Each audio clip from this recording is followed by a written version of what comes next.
Regardez cette dame qui vend du crédit devant son portail. Elle attend une voix qui appelle son nom et se lève pour répondre présente. Cette dame a oublié de prendre ses téléphones, avec lesquels elle travaille, avant de rentrer dans la maison. Voici un jeune mendiant, très affamé et épuisé, qui aperçoit un homme se préparant à voler la marchandise de la dame. Sans crainte, le jeune mendiant le suit, étonné par son geste. L'homme ramasse les 2 téléphones, mais le jeune mendiant se lève rapidement avec espoir pour empêcher ce voleur d'accomplir sa mission. « Hé! Tu fais quoi ici? Si tu bouges, je crie. Ce n'est pas bien ce que tu fais. Remets tout à sa place. » L'homme dépose tout ce qu'il a pris et s'enfuit, car il n'est pas un professionnel dans son domaine. Sinon, comment un jeune mendiant aurait-il pu l'empêcher d'accomplir sa mission? Le jeune mendiant préfère ramener la marchandise à la dame dans sa maison pour éviter tout problème. Il frappe au portail une fois, puis 2 fois, jusqu'à ce que la dame finisse par ouvrir. Elle remarque que sa marchandise et ses 2 téléphones sont dans ses mains. Très étonnée et nerveuse, elle prend tout et se prépare à déposer le tout dans un endroit sûr. Elle lui pose des questions et lui dit : « Depuis que j'ai quitté ici pour faire quelque chose à la maison, toi, tu te mets à voler ma marchandise? Un voleur comme toi. Quitte d'ici, n'importe quoi, au secours. Venez voir ce fou, ce voleur. » Un monsieur intervient et dit : « Ce jeune mendiant n'est pas un voleur, mais plutôt un sauveur. Il a protégé ta marchandise. J'étais là et j'ai vu un homme ramasser tout. Ce jeune mendiant l'a empêché et l'a fait fuir. Il est innocent? Alors présente-lui toutes tes excuses. »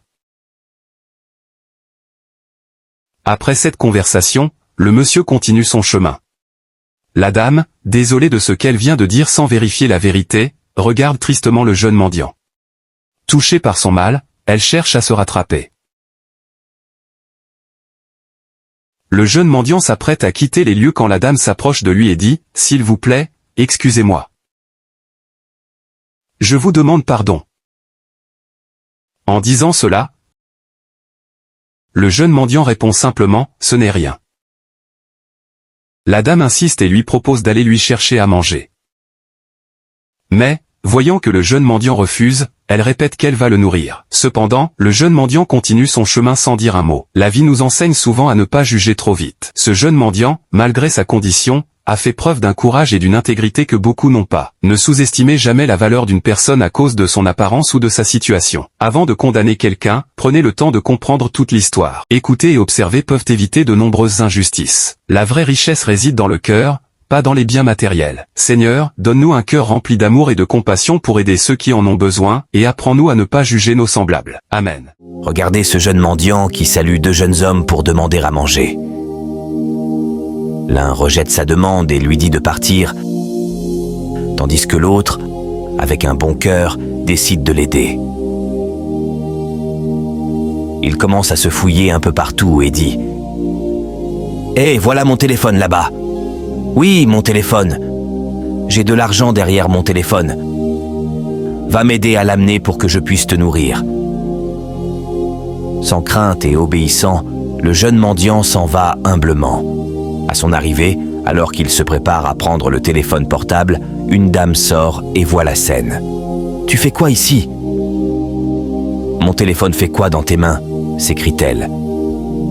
Elle ramasse les 2 téléphones et appelle son mari pour venir voir ce voleur. Très étonné et nerveux, le jeune mendiant tend les doigts pour montrer celui qui l'a envoyé. Mais sans surprise, les 2 hommes ne sont plus là. Le mari met les téléphones dans sa poche pendant que la dame gronde le jeune mendiant, le traitant de voleur. Finalement, il le renvoie brutalement du lieu. Quel mépris, quelle méchanceté. Ces 2 personnes n'ont pas eu la patience de comprendre l'origine de cette scène avant de juger ce jeune mendiant à leur manière. Sans un mot, le jeune mendiant continue son chemin. Prenez le temps de comprendre avant de juger. Chaque geste de bonté, même petit, peut transformer une vie. Agissez toujours avec amour et empathie. N'oubliez jamais que ce que vous semez, vous le récolterez un jour. Les apparences peuvent être trompeuses et un jugement hâtif peut causer une grande injustice. Soyons toujours prêts à écouter avant de condamner. Seigneur, aide-nous à avoir un cœur rempli de compassion et de sagesse. Apprends-nous à aimer notre prochain sans préjugés et à toujours chercher la vérité avant de juger. Amen. Partagez mon histoire et abonnez-vous.